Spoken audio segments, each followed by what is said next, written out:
Conclusion inevitable.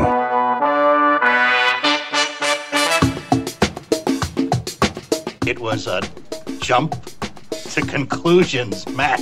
My conclusion was that this idea was not a practical deterrent.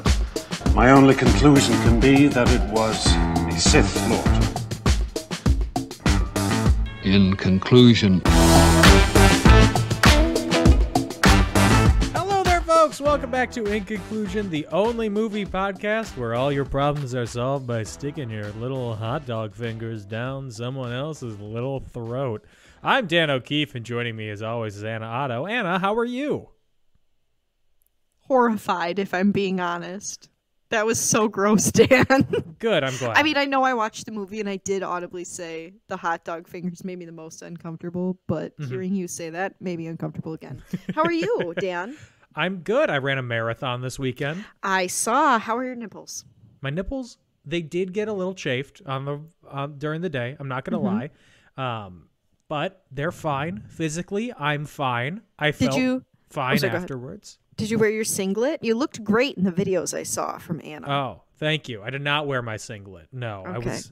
If anything, I was subdued in what I was wearing compared to what I normally wear. You looked like any other guy running a marathon. Exactly, right? The one thing is I wore a yellow headband. I saw. That's what would stand out. And at one point, as I was running, somebody just yelled, "Yellow headband!" Not and I yellow looked, I was headband. like, who, me? He was Are like, they a you got listener? this. And I was like, oh, thank you. Do they listen to the podcast? Why wasn't I wearing an In Conclusion headband? Literally, branded gear at all times, Dan. No, but the marathon went well. I did have to walk 2 miles to get to the starting line because the route was so closed to get there that was the closest that Anna could drop me off.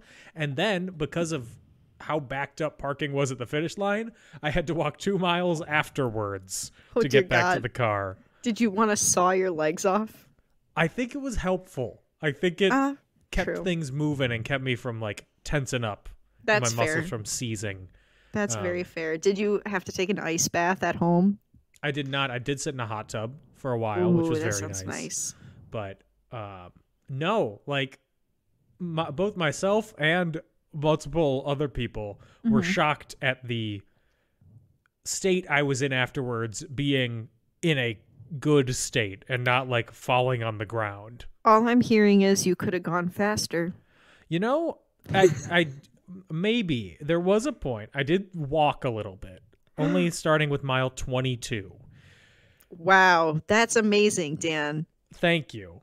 I'm not sorry. That sounded sarcastic. I did not mean it to be sarcastic. I was thinking about how I can run about a mile at the gym before I am tired. I started like doing like switching between walking and running there. And while doing it, I was like, you know, if I dug down and really got into it, could I keep running and run this whole time? Maybe, but I don't want to. I'm good with doing this. The hardest thing about running and walking is that when you start walking, you don't want to go back to running. You don't want to start running. But it takes the same amount of energy. I know. It's my cross country is coming forward. Whenever I catch myself dragging my feet at the gym, I'm like, lift those knees, girl. Oh my god! I would have said the same thing to you. I would have jumped out of a bush and been like, lift those knees, girl. But overall, it went well. I finished in a little over 4.5 hours. Amazing. So I am very happy. Thank you for asking. You're welcome. I'm proud of you. I saw all the videos, like I said, and I cheered you on in my heart. Oh, good. I am wearing my medal right now also. Jeez Louise, Dan. Why? Did you qualify for any other marathons? Any like the Boston Marathon or anything? I would have needed to finish the marathon 95 minutes faster than I did to qualify for the Boston Marathon.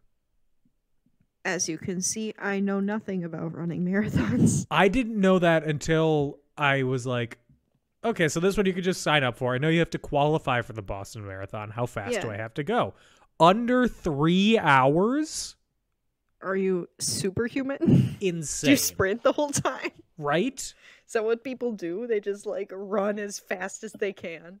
I was at a strong 10-minute mile most of the time, and then these people would be running like 650 miles for Who are you trying to 26 impress? miles. Girl, who are you trying to impress? That's I my don't get it. question. I don't get it. You listen. When I run a 5K and I cross that finish line, I'm like, yeah, I nailed it. And then I see the people getting their medals for like being the first in their age group, and I'm like, how? And they finish in like 15 minutes. Yes, I'm like, I'm just here for fun. I'm literally here for the free beer I get at the end. Yeah, the hot chocolate. Mm-hmm. Why? Yeah, I don't have it in me. Well, I'm proud of you for wearing your medal and for finishing. That's actually a major accomplishment. I'm trying really hard to not sound like I'm being sassy or silly right now. I feel like it's coming across bad, but good job, Dan. This is me clapping. ASMR. Someone's knocking at the door of the podcast. No. Who is it? The movie? Ooh, Michelle wow, Yeoh? good transition. Great transition. Thank you. The movie we're talking about today is Everything Everywhere All at Once, the most recent Best Picture winner. This movie... Oh, so go ahead. Did you watch the Oscars? I rewatched parts of the Oscars later on to see the things I cared about. That's fair. So you didn't see All Quiet on the Western Front win all the technical awards, and every time that it won, they would play the music cue that they played frequently in the movie, which is just like a dubstep. I thought that movie was about World War II. One. What? That's even worse. There's no dubstep in the whenever. What was that? The 20s, the 30s, 30s. Before the 10s. The 10s? Oh god, my ears are all blurry. Yeah. Sorry, World War II. So you missed that. Okay, that's too much. That's doing too much. But yes, Everything Everywhere All at Once, directed by the Daniels, Daniel Kwan and Daniel Scheinert. They are professionally known as Daniels. Listen, Dan, that could be you. I didn't go to Emerson. So tell them you finished a marathon. They'll have to let you in. Also written by the Daniels, produced by them, along with Mike LaRocca, Jonathan Wang, Peter Tam Lee, and Anthony and Joe Russo. When we saw their names hit the screen, we were like, that reads. Starring Michelle Yeoh, Stephanie Hsu, Kei Kwan, Jenny Slate, Harry Shum Jr., the Glee King. God, you act like I didn't know when I saw his face on screen. I didn't go, Harry Shum Jr. In theaters, I was so happy when he popped up. I'm like, oh, he's working. I love it. He remains unproblematic, okay? I love him. Also starring James Hong and Academy Award winner Jamie Lee Curtis. Jamie.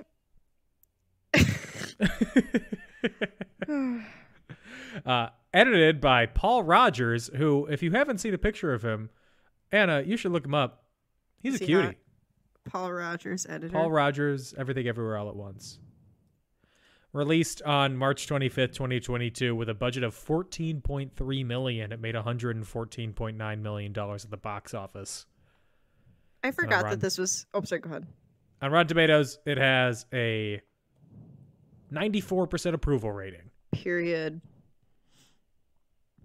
Led by an outstanding Michelle Yeoh, Everything Everywhere All at Once lives up to its title with an expertly calibrated assault on the senses. I'm going to be honest with you. Wayman is my dream man. Okay. Which version? The regular one. Okay, good. He's so cute. Yeah. I'm like, because every time that people are sharing clips of like, oh my god, his acting is so good. It's when he's like the businessman and he's like, I would have loved doing laundry and taxes with you. No. Oh, that shit had me crying, Dan. That shit had me crying. I want the goofy one. I want the one who loves life. Come on. I want him. In real life, he loves. Oh, is that just the end of your sentence? Yeah, sorry. I want him. I just thought he was Wayman. Right? Is Wayman, not Waylon. It's Waymond. Yeah, that's what I thought. Okay. Which I did look up. I did Google, is Waymond a real name? It is. Really? Not a very not a very common or popular one, but it's a real name. Assumed it was like Raymond with a speech impediment. No, I thought maybe it was like a mistranslation or like, I don't know, you know how Oprah's name was supposed to be Orpha? Yeah. Yeah, like something like that, I guess. I'm not that creative. I would have been like, name him Steve. At the Oscars, Everything Everywhere All at Once won 7 awards. Period. Including, it won Best Film Editing, Best Original Screenplay, Best Supporting Actress for Jamie Lee Curtis. Stephanie Hsu was also nominated. She's gorgeous. I have a crush on her. Thank you. Yeah. And she also should have won over Jamie Lee Curtis. Yeah, Best supporting... at first... Oh, sorry, go ahead. No, go ahead. I was just going to say, when I first heard that, I was like, oh, it makes sense. It's Jamie Lee Curtis. Like, I guess I get it. And then I watched the movie, and Gage was like, Anna, you know she probably didn't win because the Academy was like, too many people of color are winning this year. And I was like, what? I don't think that's the case. I think she didn't win because Jamie Lee Curtis was an expert campaigner. And everybody was like, oh, we like her. She's been doing this for a while. Let's reward her. It's a career achievement. I kind of figured that too. Like, she's been around for a while. So, I don't know. Listen, I just wish everybody could win. Like, I'm sorry, I'm no fun, okay? Like Lydia Tarr. No, not her. Not her. I Googled Ke Kwan. Kiwi Kwan, I think. I think I pronounced it wrong originally. I'm so sorry. I am going to talk about how handsome and talented and amazing he is. I will guarantee to you that due to my extreme whiteness, and I will apologize again, I'm so sorry. I will mispronounce his name. Nothing burns me. I saw it happen in real life once. I was at a Zumba class, and somebody introduced themselves, and she clearly had like a more, I don't want to say ethnic name because that feels offensive, but she had a more traditional name for her culture. Okay. And she introduced herself, and this white woman goes, I can't pronounce that. I'm just going to call you Kiki. And I was like, no, girl, no, girl, no. Oh, wrong. Yeah, so, I'm going to start doing that with people with really regular names. Yeah, Steve, I'm going to start calling you Stevie. I can't pronounce that. I'm going to call you Kiki. It's always going to be Kiki. Not no Kiki. Matter what the name is. Well, anyway, it was the biggest cringe of my life. What's your name? Frank? I can't pronounce that. I'm going to call you Kiki. Mm-hmm. So anyway, in my attempt to be a good person, there might be a little bit of butchering along the way.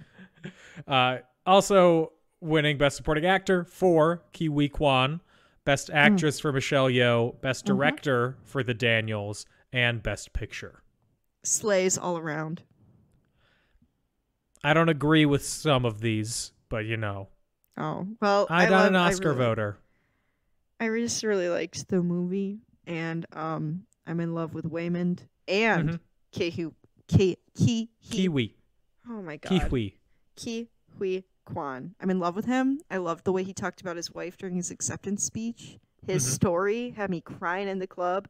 He's also just really handsome. Like he feels like home, you know. I feel like I'd come home and he'd be like, "How was your day? I already made you some tea.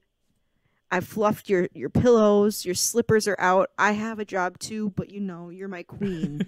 And I'm like, "Yes. Oh my god, thank you. You're such a kind man."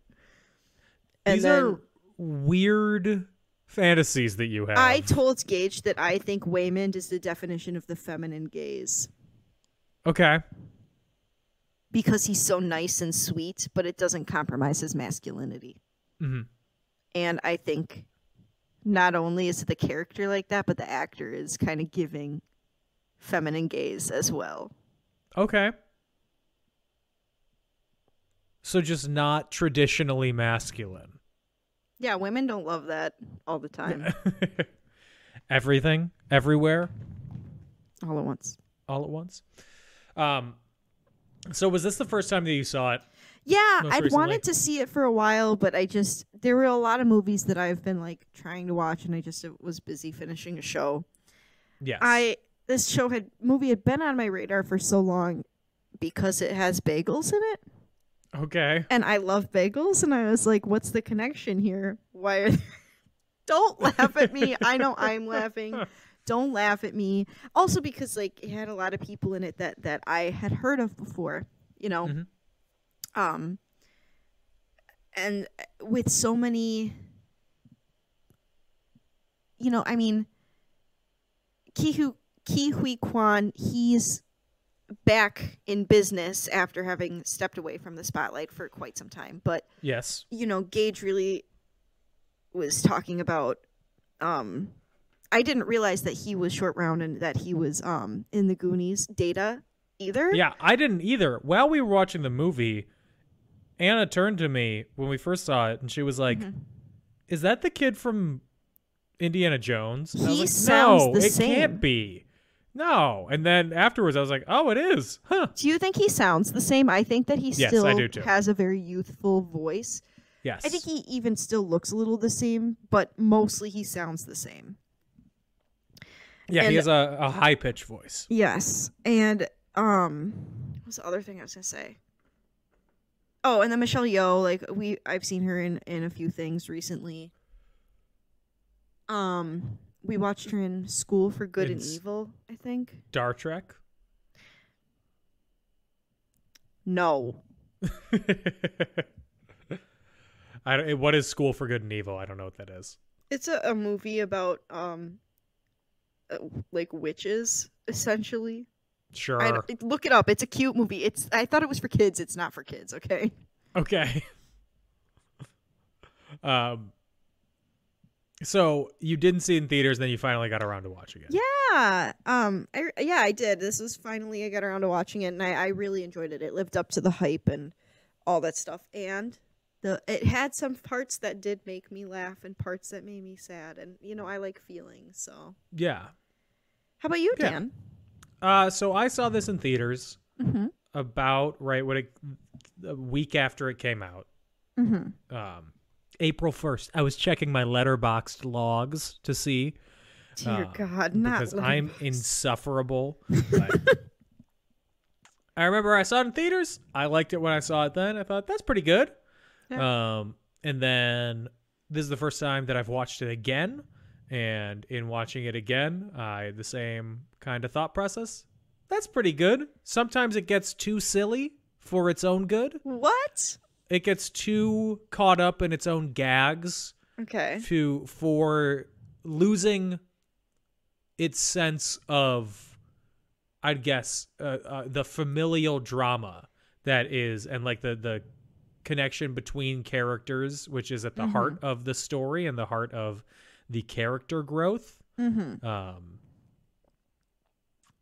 sometimes, and I think the ending drags. Wow. Okay. But overall, I thought it was pretty good. I want to know. It won every Oscar in the world and like every award in the world. And I was like, I don't think it's that good. I think it's pretty good. Oh, I loved it. I thought it unpacked familial drama, and I thought it was just the right amount of silly while still being touching. And, you know, we explored a lot of different things. Sure. Who was your favorite character? Harry Shum Jr. I'm rolling my eyes, dear listener. Okay, besides Harry Shum Jr., who is the king favorite of Glee? Character? Yeah. Jenny Slate. I don't know. Was it a jump scare I didn't that she was in this? I didn't have a favorite character. I thought everybody was good. No favorite character. I didn't think there was a standout character amongst them. I loved them all. So, okay, I get it. So who was your favorite character then? I thought we went over this. It's Ki Hui Kwan. Duh. Waymond, my husband. Yeah. Come on. I also really liked Joy. Yeah. Just like her character. Yeah, she was very good. She was robbed. I'll say it. Sorry, Jamie Lee. Hey, Jamie Lee, she is all of us. Is she? Because I was not born to movie star parents, personally. Listen, Angela Bassett did the thing. Viola Davis, my woman king. Blanchett, Kate, you're a genius. And Jamie Lee, you are all of us. What are you quoting? Was that in somebody's speech? That was at the BAFTA Awards. Oh, dear Lord. I don't remember what her name is. She won Best Supporting Actress last year for West Side Story, and she was introducing a category. Or she was singing a song or something. The woman from Hamilton? Yes. Yeah, I can't think of her name right now, but I can picture her because I can picture her announcing Ki Hui Kwan. I'm so sorry. I know this is cringe every single time I say it. I am trying. Ki Hui Kwan. I'm so white. Perfect. I'm so sorry, everyone. Is it worse to just mispronounce after mispronounce? Yes. Really? I'm gonna send you the video of Angela Bassett did the thing. Is it when she frowns? No, it's Ariana DeBose. She is it, and she was introducing a category, and she did like a live rap sing along thing, talking about all the female nominated actors, and it was I have it all memorized. Of course you do. Other ladies in the room, supporting and leading, all here, I presume. Hong Chow, Dolly D, Carrie and Carrie with a C, Dame Emma, I'm so fond, Anna Girl, you were great and blonde, Danielle D, you broke my heart, Michelle, I loved you from the start, Angela Bassett did the thing, Viola Davis, my woman king, Blanchett Kate, you're a genius, and Jamie Lee, you are all of us. It feels like some of those were she was running out of ideas. Also, why is it Blanchett Kate? She could have said Kate Blanchett. Nah, she's mixing it up. Fit the meter the same way. She's mixing it up. Dame Emma. Also, before we get into it, did you see the part where they put Michelle Yeoh on the carpet for Crazy Rich Asians? I screamed. Yeah, that is literally footage from that. They didn't recreate it. Is this ripped from real life? Yes, it was. And I noticed that in theaters too. I was like, huh, okay. Okay, before we get into it, also, I think that this was better on a smaller screen. Really? Yes. I can't compare it because I rarely go to the movies, as we know. I don't know. I don't know what about it made it more visually appealing on a smaller screen. Maybe it wasn't as overwhelming with like the quick cuts and the jumps between universes and the flashing lights on faces and stuff like that. Yeah. But okay. It seemed easier to... I didn't have trouble comprehending it the first time, but easier to absorb. Okay. I mean, I didn't have trouble comprehending it either. My only problem was sometimes the subtitles on our regular TV covered up the translation of what they were saying in Chinese.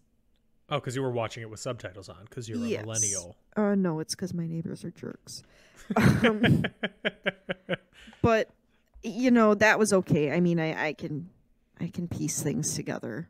Yes. So. Family drama. Family I also loved that they were speaking both Cantonese and Mandarin at different points. I thought that was really interesting. Mm-hmm. And how hard it must be to not have to memorize one language for a movie, but 3. And, you know, maybe, I don't know if any of these actors speak Chinese, you know, natively, but how... Something I learned while researching this, Michelle Yeoh, she's from Malaysia. She spoke Cantonese growing up. And she also knew English. Well, I just saw Ki Hui Kwan is from Southern California. He was a refugee. From Vietnam, right? Yes. Yeah. But Michelle Yeoh learned Mandarin in 2000 for Crouching Tiger, Hidden Dragon. Oh, shoot. Yeah. Dang it. Man, I think back to when I took Spanish for the stage and how hard it was to memorize a freaking script in Spanish, a language that I had spoken since I was freaking 6 years old. At that point, I figure you get somebody to say it, a native speaker to say it, and you just keep listening over and over, and you memorize it like a song. Yeah, but I feel like I'd still be messing something up. You know how I am. I struggle. Oh, but that's sure. just me. That's why I'm on my couch and they're winning Academy Awards. So listen, you memorize it like a song, and then you can just rattle it off like that. Like other ladies in the room, supporting and leading all here, I presume. Hong Please. Chow, Dolly D, Carrie and Carrie with a C, Dame Dear Emma, God, Tim. I'm so fond. Anna, girl, you were great and blonde. Danielle D, you broke my heart. Michelle, I loved you from the start. Angela Bassett did the thing. why are you suddenly turning That's how into... she says it. Oh. That's how it goes in the song. I was like, suddenly where I was hearing... I don't even You know were what I hearing was music? hearing. Yeah, I was vibing. I was like, woo, here we go. Let's get into the movie. Let's do it. It's kind of hard to describe the start of the movie because there's a lot going on. Yeah, I was looking for clues in the background because I didn't know what to expect. So I was on the hunt. Anyway, the Wangs own a laundromat. Evelyn and Waymond and their daughter Joy. And they are Chinese-American immigrants. Earlier, they had eloped and ran away from China. Their laundromat is being audited by the IRS. And also, their marriage is on the rocks. Because That part had me sad. Evelyn is distant and spacey. And Waymond is too caring for his own good. How dare you? I'd let him hug me until I felt better. I'm also too caring for my own good. Dion. What? Prove me wrong. Prove me wrong. No, you'll cry. Or I'll cry. We all know I'm sensitive and I don't want to hurt anyone's feelings ever. You'll cry while hurting my feelings. Yeah, because I don't want to hurt anybody's feelings. I just want to be a good person. Also, Joy is a lesbian and Evelyn is having a hard time accepting that. I loved the girlfriend, Becky. Mm-hmm. Her energy, she was adorable. And she, also coming into town is Gong Gong, Evelyn's father, Joy's grandfather, who's visiting for a Chinese New Year party. So, okay, hold on. Pause already. Yes. He lives in town, though. He came to America because he was sick? Or did he come all the way from China? I think he came from China. Oh, shoot. I misinterpreted that then because I thought he was like sick and elderly. So against his will, he moved to America to be close to family so they could take care of him. That might be the case. Let's leave that up for interpretation. He's there. That's what matters. He's there. Yeah, he's there. Evelyn introduces Becky to Gong Gong as Joy's very good friend. Yeah, the history says they were friends. Her best friend and roommate. Not her roommate. her production partner. Producing something. Wink. Also, at one point when Evelyn is up in their apartment, in the background, we see something happen to Waymond. He gets possessed by something and starts doing crazy gymnastics moves all around. I don't even know. I was screaming. Gage thought there were two of him, but like in real life, two of him, not like a split personality situation. What do you mean in real life? Like there were two people? Like a there second was a version of him clone popped up? Of Waymond, yeah. Ah, okay. I thought you meant there was another Ki Hui Kwan. You would be over the moon if that was the case. Is he single? File him under... No. Not to be disrespectful, but file him under DILF. Oh, God. He was so... He's like, my wife, Echo. I was like, the way he's praising his wife right now. Feminine gaze. So the feminine... Your description of the feminine gaze is just women being praised. Which, sure. Period. And like being absolutely loved and everyone loves that for the goddesses that all women are. No, it's just like all women are goddesses. 99% of women are goddesses. Come on. It's soft masculinity, like not being afraid to talk about your feelings. Sure. Do you not believe in the feminine gaze, Dan? No, I believe in the feminine gaze. Okay. I just don't. Everything. All broad-based descriptions I have issues with. Okay. I believe all people at their core are good.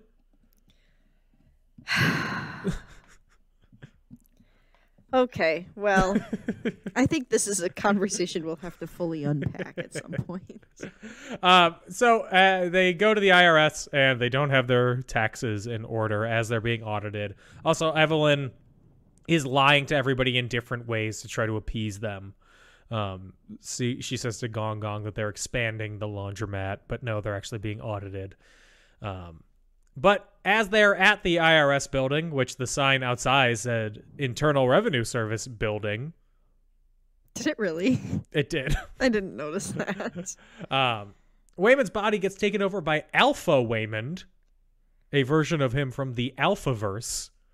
And he explains that there are parallel universes that exist because every life choice creates a new alternate universe. The way I was so confused already, and it took every ounce in my body to not ask Gage what was going on, since he and I were watching the same movie for the first time.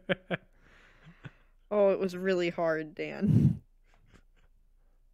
Anna does that too. And I'm like, I don't know. I haven't seen this either. How am I supposed to predict the future? How am I supposed to answer this question? We're both flying blind. Anna also talks during movies, and I don't. I do too. I think Anna and I would really thrive in a movie together. Yeah, you would have no idea what's going on because you'd be talking over it the whole time. We'd be lifting each other up, though. Okay, I'd be like, I don't understand what's going on either, girl. I'm here for you. I don't want people to be like that. I want everyone else to be like, oh, we get what's going on. You're just stupid. If I was saying I don't eventually. Get, if someone told me, or if I said to somebody, I don't get what's going on, and everybody else was like, oh, I do, I'd be like, oh, I'm stupid. Okay. I don't want support. I don't want people to be like, oh, no, that's fine. It's fine that you don't get what's going on. No, you're wrong. Figure it out. No, be better. I want support. I need support. Dan, do we have to go over this again? I don't want anybody to be mad at me. I want everybody to be nice to each other. I don't know what's going on. I do. Are you mad at me? What? Dan, I wish I was kidding. Okay? I wish. Desperately. So the deceased Alpha Evelyn developed universe jumping technology that they could jump across parallel universes to access the skills, memories, and bodies of their parallel universe selves. I was so confused by this at first because I was like, why is Alpha Waymond eating chapstick? Is it gum? What does this mean? Like, I was fighting for my life. But the way that they do it, they have to perform bizarre actions that are statistically unlikely, which will then allow them to jump universes. I hated when they had to pee themselves and stuff. That was so ick. Had to pee themselves, had to taste other people's spit, had to jump on butt plugs. When that was awful, and when Waymond had to give himself finger or paper cuts, oh my god, I wanted to die. I could feel it between my fingers. Truly, I wanted to die. The reason that he comes is that the multiverse is threatened by Jobu Tapaki, the Alphaverse version of Joy, whose mind has been broken and she experiences everything everywhere all at once. I love it. I love it. She has created a black hole everything bagel that could destroy the multiverse. Me if I was evil, honestly. I wouldn't pick an everything bagel. I love everything bagels. That would always remind me of I'm hungry because I would want to eat the bagel. I want to do something more like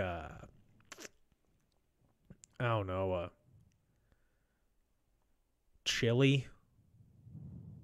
Chili's good, but I'd like, whenever I hear an everything bagel, I'm like, I want to eat an everything bagel. When I hear chili, I'm not like, I always want to eat chili.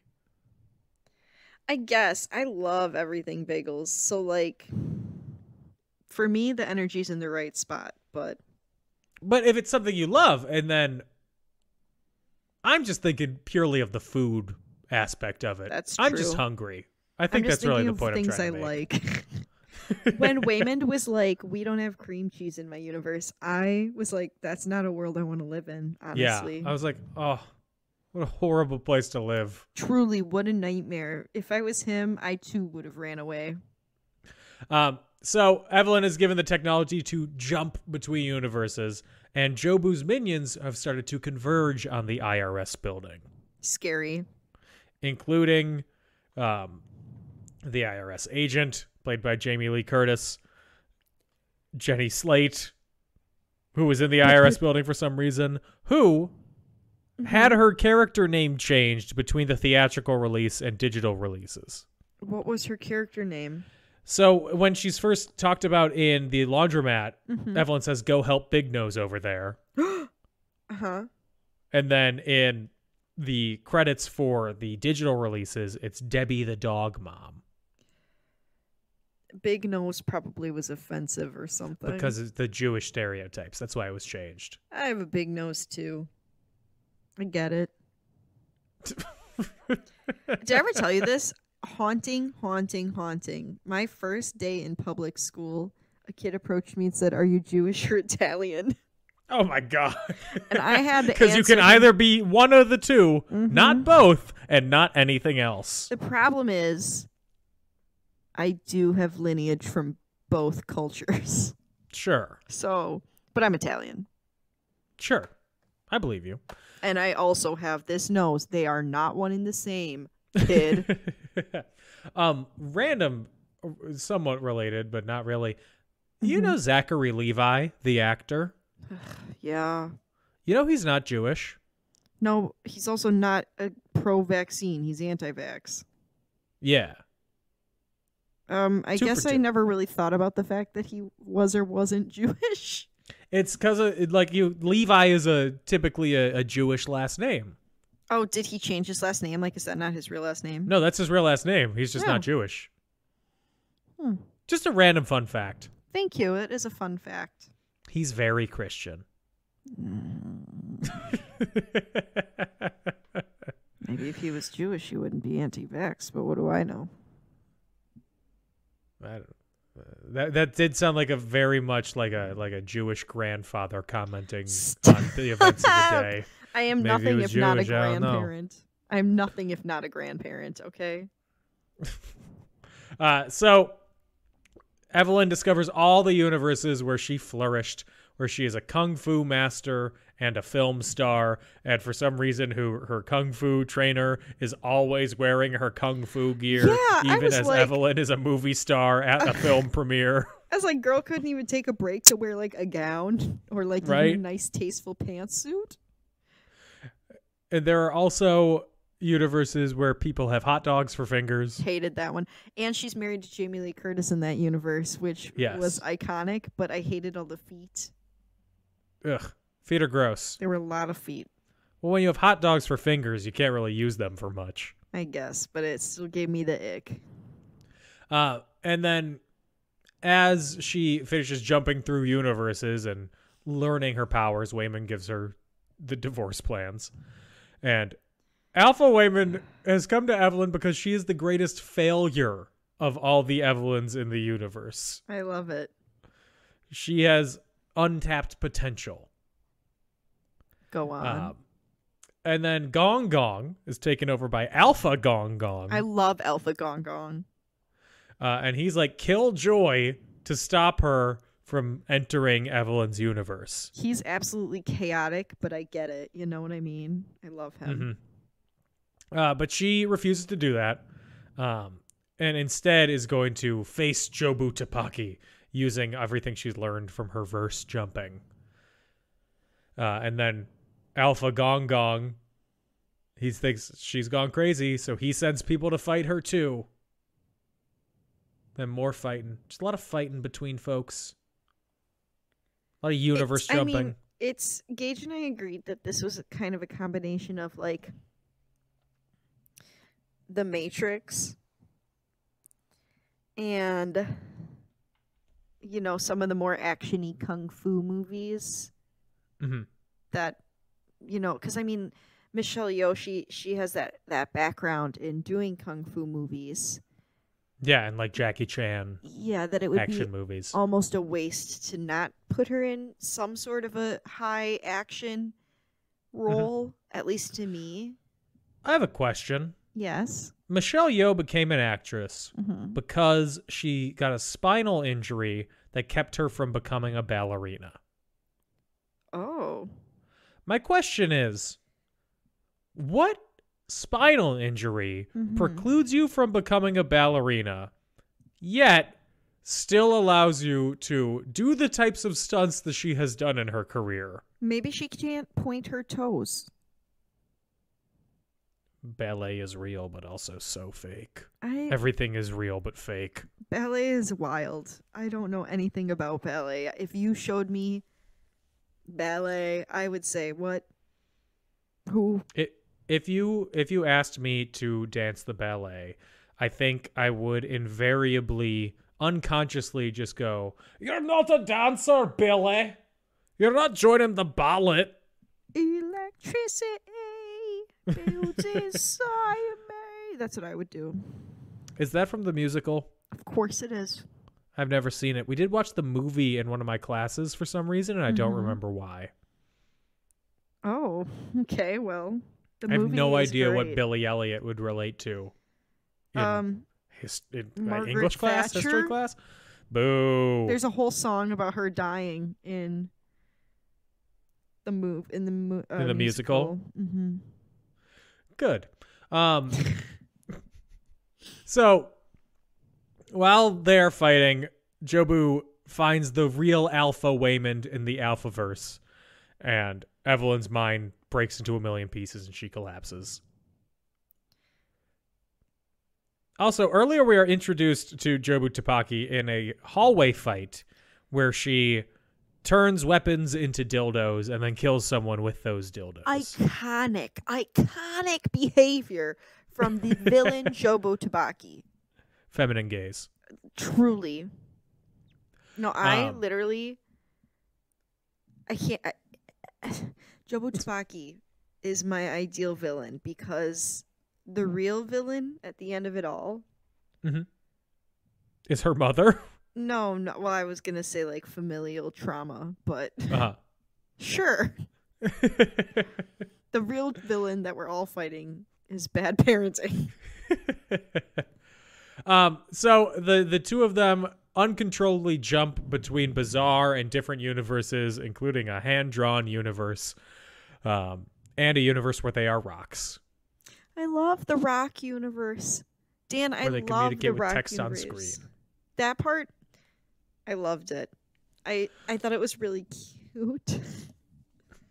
And Jobu reveals that she doesn't want to fight, but she's been trying to find an Evelyn who can see that nothing matters, while killing all the Evelyns who don't see as she does, who think that everything matters. She's got nihilism. Stoner Evelyn. She's just trying to find a nihilist Evelyn. Are you a nihilist, Anna? No. Things matter too much to me. How many times do I have to tell you I worry about everything? How many times do I have to tell you that I have clinical anxiety? And then in the everything bagel universe, she's brought there, and she says that she wants to use it to allow herself and Evelyn to truly die. Hate that. Right? That's emo as hell. And then Evelyn gets persuaded by the bagel to act nihilistically in her other universes, hurting everyone around her, ruining the Chinese New Year party, breaking the karaoke machine, breaking up with her hot dog fingered partner, Jamie Lee Curtis. That one hurt me the most. I was really invested in their relationship. It's an interesting dichotomy. So invested, but also so much feet. I hated it, but not because of their love. You know what I mean? Mm-hmm. It was not a homophobic hate. It was a feet hate. Is that a good way to put it?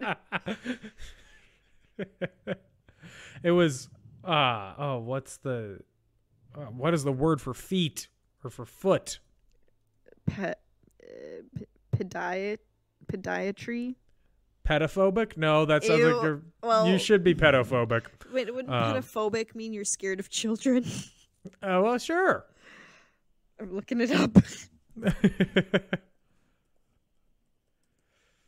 Pedophobic? Yeah, pedophobic. Means you're Pezophobic? scared of children. Pedophobic. Podophobia. Ooh. Podo. Fear of feet. Hmm. You learn something new on this podcast. I've learned so much. So as Evelyn is about to enter into the everything bagel and final kill herself and destroy the universe, she hears Wayman plead that the universe matters. Period. And that when life doesn't make sense, you still need to be kind. Literally, female gaze.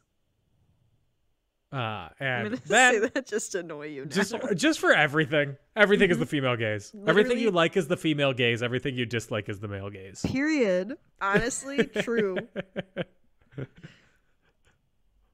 Women fighting. Male gaze. Women fighting in a cool way. Female gaze. Evelyn has an epiphany and decides to follow the advice of Waymond. You know, I hate that I'm using Scott Pilgrim.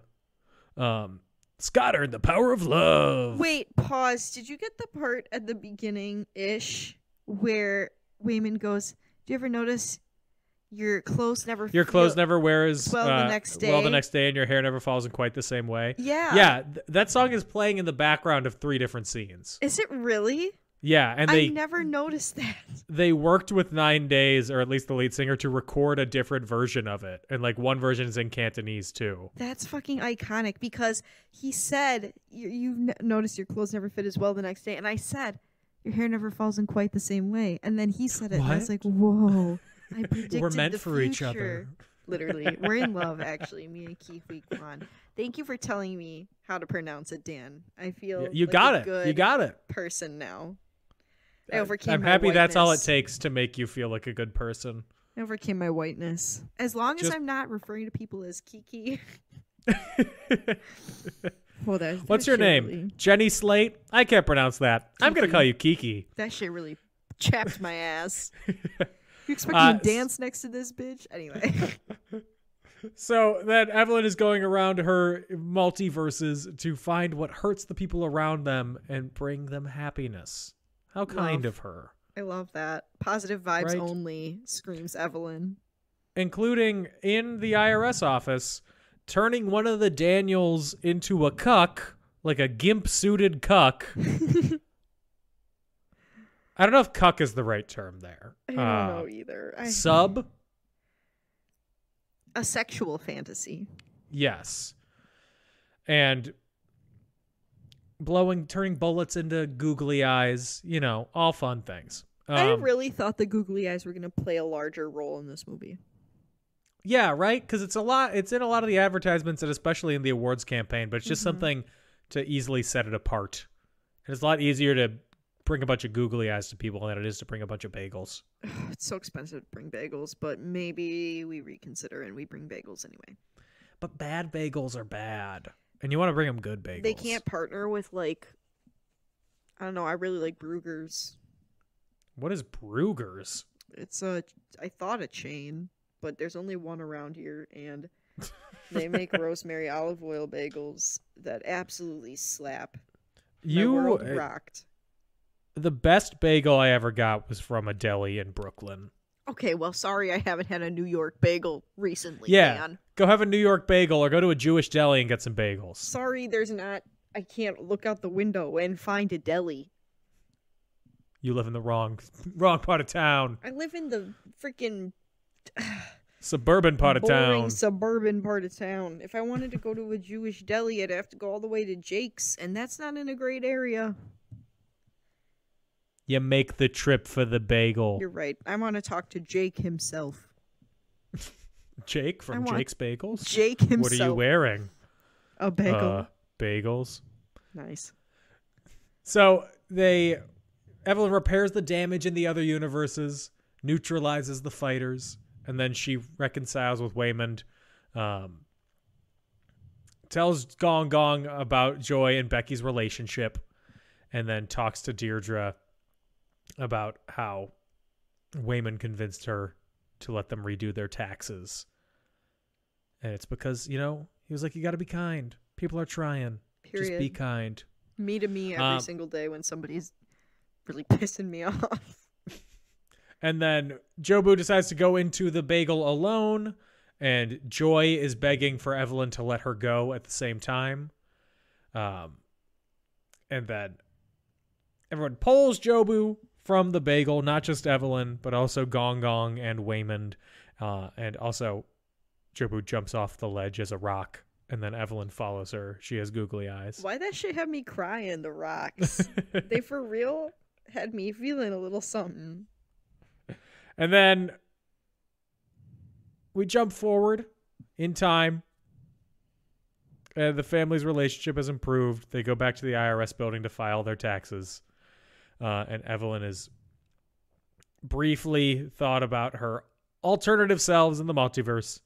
And then she grounds herself back home in the IRS office with her family. She kissed her husband when they walked in. She more than kisses him. She was about to slip him tongue in the IRS building. She sucks some soul. He was like, I haven't had action like this in years.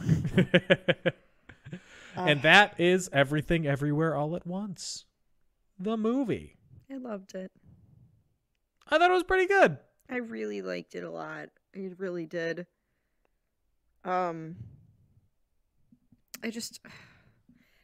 thought for a movie that was confusing, it wasn't so it explained quick enough that I didn't feel like I was sitting here like, okay, what's going on? Can somebody explain? Like it finally, it came together in a fashion that I was like, thank God, this makes sense. Sure. Also, if it was confusing, I think the parts that were confusing don't actually matter. Because the parts that matter are the family relationships and like the universe jumping. If it didn't really make all that much sense, whatever. It's a thing that isn't real. So it makes as much sense as however they explain it. Yeah. No, I got it. It took a second, but I just had to actually wait and listen to what Waymond was saying, and then it made sense. Yeah. Also, I forgot to mention in the entire thing, in one of the universes, Evelyn is a hibachi chef, and she has a coworker hibachi chef played by Harry Shum Jr., who has a raccoon on his head, like Ratatouille, but it's a raccoon called Raccacoonie. I hated that. I was like, I loved they didn't it. get sued for this? I thought that was so fun. Do you know who the voice of Raccacoonie was? Who? Randy Newman. Really? Really. Lord. And he also wrote the song Now We're Cooking from the soundtrack, which is the Raccacoonie song. I don't even know what to say. I really don't. I thought it was good. I thought all the performances were really good. I thought Stephanie Hsu was great. I thought she was the standout performance of all of them. Playing Joy and like the detached nihilism of Jobu, and then also like the very grounded frustration with her parents in Joy. I thought she was very good at doing that. It's so impressive to see all these actors as different play characters. these complex roles. Yes. Also, please excuse me, listener, I know you can't tell, but Dan, if it looks like I'm crying, it's because I was just having a coughing fit and dying. So I saw you turned your mic off, and I was like, I'm fighting for my life. Don't mind me. Hey, it's tough sitting on a couch. It's hard out here, okay? And like, I thought this was well directed. It was very much directed by these guys. They made the Turn Down for What music video. And if you threw the Turn Down for What music video into this movie, it would fit in completely. I would not ask any questions. I really wouldn't. But I don't. Maybe on a personal level, I didn't connect with the concept of millennials wanting their parents to apologize to them. I think that's something that we might not necessarily understand. I understand it, but I don't have a personal connection to it because I don't have anything that I want my parents to apologize to me for, except for like not making me a Disney Channel star. Yeah, get him on the horn. I got something to say. No, I get it. I don't think I really have much like that either, but especially in this movie where this character is dealing with homosexuality and in there's such a stereotype around families from other countries who might have a much more traditional view on things. So I think Oh, sure. Absolutely. Yeah. So I think this is a movie that really, hit on that for sure, but it ended with acceptance and, love, which was really good. And I liked the ending. It did have kind of a happy come together at the end. Absolutely a happy ending, yes. Yeah. Yeah, I do think that's a good point to make. That obviously this will land. It will land with anyone who watches it, but people who have that real, like, distinct personal connection that we, as a bunch of straight white folks, don't have, will get more out of this that we don't fully see. I'll put it to you this way: did you cry when you watched Lady Bird? No, I cry every time I watch that movie. I did at the end when she calls her mom and she gives her real name, or when she calls somebody on the phone and she gives her real name. I was like, no. Oh, that's not why I cried. I know. But yeah, I thought it was good. Yeah. I didn't think it was out of this world amazing or anything, but I thought it did pretty well for what it was doing. That's fair. I do have some trivia. I'm ready. Pixar loved the Raccacoonie parody. Good. And so did Brad Bird, who directed Ratatouille. Aw.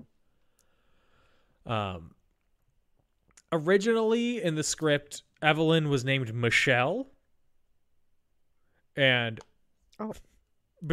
so when the script was written originally, the role was written for Jackie Chan. And then they decided to switch it up to switch the relationship around where it would be the woman in the lead instead of the man of the couple. And then they were writing it basically for Michelle Yeoh, so they just named her Michelle Wang. And then she asked for them to change it to a different name.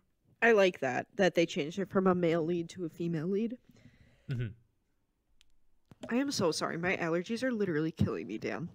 No, it's fine. Oh, I'm not going to make it through this podcast. Just think about you in a different universe where you don't have allergies. Where I'm not falling apart. And how much more you could have gotten. Is this the worst universe for you? Right now, yeah. Yeah. Anyway, no, I really like that they changed it from a male lead to a female lead, because I feel like yes, this kind of movie, to me, I feel like the message would have been lost if it had been a male lead. And I think if a big part of the relationship drama between husband and wife, it's so different when it's a wife divorcing a husband versus a husband divorcing a wife. And a wife who feels like they're ignored and wants a divorce is unfortunately a common trope. I was thinking the same thing. Like, it's always the man who is so sucked into their job. And this role just, it made so much sense for a woman, because then when they show her back in time, she's always been very driven. Her dad always was pushing her. And so it made sense. It read appropriately that why she might be frustrated with how her life turned out, or why she might be frustrated, period. So I just thought it turned out. I liked seeing that change of the mom being the one who's leading the way, and the dad is the one who's like, hey, you don't pay attention to me anymore. It's like I'm not even here. It's such a fresh take on real life, because there are women who are, working really hard and get caught up in things like this do happen. It's not just,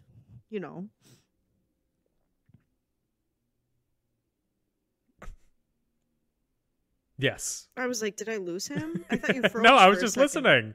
No. I kind of trailed off. I thought I was rambling. No, you're good. So originally Jenny Slate's character, Dog Mom, formerly known as Big Nose, I hate it. had a larger role, like a conclusion to her character. Yeah.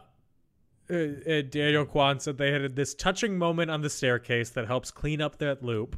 Instead, we just beat up her dog and she's gone. I loved that. I literally, every time she was on screen, I was like, Jester, don't look. Also, how she was using her dog like it was like a mace. That was hilarious. She's swinging around. I was dying. I thought that was so funny. And then when they were writing the script, they were intending to write a protagonist with undiagnosed symptoms of ADHD. And Daniel Kwan found that he had been living with undiagnosed ADHD. Oh my God, Me Too King. Welcome. Look at that. Wow.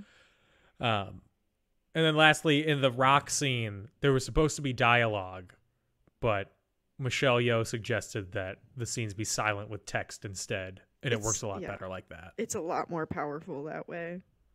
Yeah.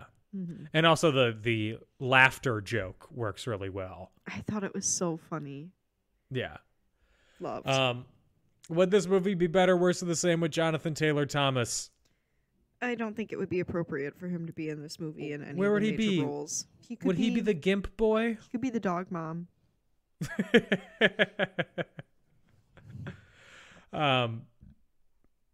I would. The same thing with Jimmy Stewart. He doesn't fit in here anywhere. No. It's just not their story to tell, and that's all right. No. Scale of 1 to 5 hot dog fingers. What do you give it? 4.5. I really, really, really liked it. Nice. I give it a 4. Okay. That was pretty good. I had a good time. It was fun. Wow. Rating things off of vibes? That's new for you, Dan. It is. Critically, I give it a 2. Vibes, I give it a 4. Mood. Although, of the movies that were nominated for Best Picture, I do have 4. Tar. Well, Tar was my #1 movie of last year. I know. Tar is my #1 movie since probably 2019. I'll be honest with you, Gage and I were watching this, and Gage literally goes, this is a really fun movie. I'm surprised Dan likes it. He was dragging you, and you weren't even here to defend yourself. Yeah, that's fine. He's never here to defend himself, and he has bad taste. That's true. I can't say that's true because he picked me, so. Female gaze. Mm-hmm. That is it for this week's episode of In Conclusion. We will be back next week talking about a movie. When we were trying to decide on what movies to watch, I went, can we watch something for adults? And Anna's idea was Toy Story. That's for adults.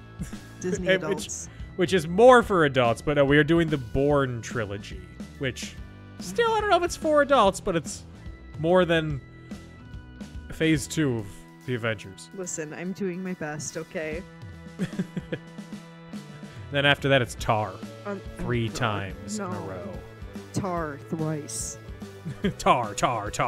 It's RRR, but with Kate Blanchett in the lead role. Oh god, you sound like, when you say tar, you sound like an old-timey cartoon character laugh. Am I wrong? No, that's... Tar, I'm just picturing it, right? Tar. Yeah. Oh, boy. Well, we'll be back with the Bourne franchise. If you want to find In Conclusion on the internet, we're on Facebook and Twitter @and In Conclusion, on Instagram @In Conclusion Podcast, on Patreon patreon.com/InConclusion. I'm on Twitter @DanO'Keefe86 and on TikTok @NotDanO'Keefe. Anna! Dan. In what multiverse can they find you? You can find me currently on my couch on Instagram @OptimusPrime818, or you can find me on Twitter @AutobotsRoll, L capital O for Auto, capital B for Bots, capital R for Roll, and the O in Roll and the O in Out are zeros. Also, as always, It's much more interesting to follow my dog, Jester the pup 1017. She was being really cute tonight. She was draping herself over my shoulders. Also, Dan, look who didn't crash the podcast tonight. I know. Look at that. First so time impressed? in forever. I'm really proud of her right now. She's probably sleeping. I give her like 15 toys and cages in there with her, so. Oh, good. Well, we will be back next week with The Bourne Identity. In the meantime, everybody stay safe and have fun. Bye-bye. Bye.